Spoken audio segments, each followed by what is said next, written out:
Mental war is the hardest war because you have to be able to feel.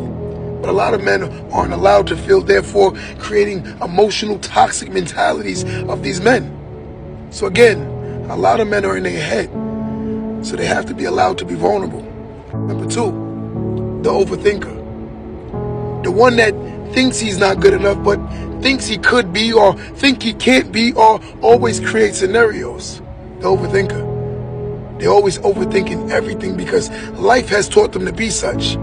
Because failure is a part of success, but yet and still you're laughed at in the process of failure. It's hard for a man to accept failure when you're frowned upon and laughed at if you're failing. While you're going through the maturation process, meaning the process of growth, a lot of people will laugh at you. So therefore, more men are willing to go into their comforts because they fear being laughed at and going through their process. That's a reality. Number three, unwilling to ask for help. See, it's hard to ask for help because, again, it's looked at as weak. So therefore, the man who could be learning won't learn because they're taught that it's weak to ask for help. The harsh reality is it's not weak that you're asking for help. But we have to allow these men to be comfortable to ask for help. Some of these men are not bad men. They need help. And what I mean by help is the examples that they've had growing up weren't great examples. So how can one learn a job when they're not taught it? Life's challenges. I'm going to be fair to men. Life is harder on men, especially men that look like me. Very hard.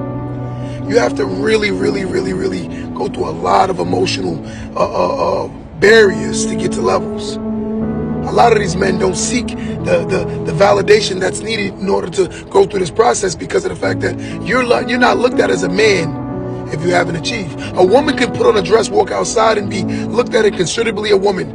But if a man who has not achieved anything is not looked at as a man, that is hard to even hear or to understand for someone who wants to grow. You only looked at as what you are based on what you can present.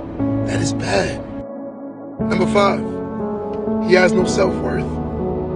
Look at society standards. A man is not even looked at as a man if he hasn't achieved anything. He's caught in his mind, he's caught in his thoughts, he's caught in his disbeliefs of understanding, lack of support. See, sometimes these men that you see that haven't achieved, it's not that they can't achieve, it's the fact that no one is supporting them. They're on their own. And again, the isolation is the worst process of you finding yourself. The isolated mind.